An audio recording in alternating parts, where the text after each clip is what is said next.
किसी गांव में एक साधु रहा करता था। वह जब भी नाचता था तभी बारिश होती थी। इसलिए गांव के लोगों को जब भी बारिश की जरूरत होती तब यह लोग उस साधु के पास जाते और उनसे अनुरोध करते कि वह नाचे। और जब वह नाचने लगते तो बारिश जरूर होती थी। कुछ दिनों बाद 4 लड़के शहर से गांव में घूमने आए।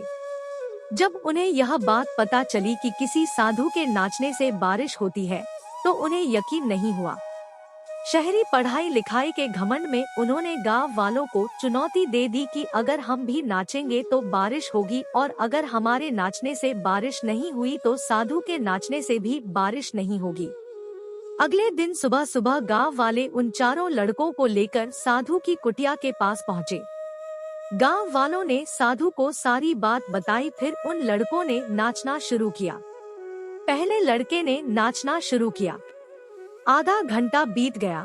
फिर पहला लड़का थक कर बैठ गया पर बादल नहीं दिखे। कुछ देर बाद दूसरे लड़के ने नाचना शुरू किया और 1 घंटे बीतते बीतते वह भी थक कर बैठ गया। बाकी दोनों लड़कों ने भी ऐसा ही किया पर बारिश नहीं हुई। अब साधु की बारी थी। उसने नाचना शुरू किया। 1 घंटा बीत गया पर बारिश नहीं हुई।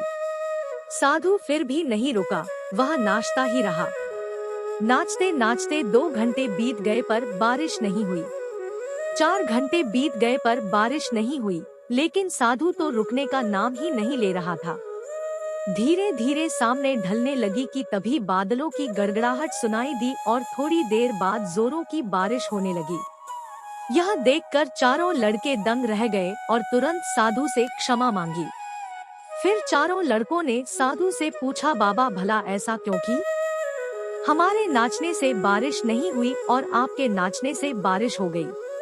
साधु ने उत्तर दिया, जब मैं नाचना हूँ तो 2 बातों का ध्यान रखता हूँ। पहली बात तो मैं यह सोचता हूँ कि अगर मैं नाचूंगा तो बारिश को होना ही पड़ेगा, और दूसरी यह है कि मैं तब तक नाचूंगा जब तक कि बारिश ना हो जाए। सफलता पाने वाले में भी यही गुण विद्यमान होता है। वे जिस काम को भी करते हैं उसमें उन्हें सफल होने का पूरा भरोसा होता है और वह तब तक उस काम को करते हैं जब तक कि उसमें सफल न हो जाए। इसलिए अगर हमें सफलता हासिल करनी है तो इस साधु की तरह ही अपने लक्ष्य को प्राप्त करना होगा।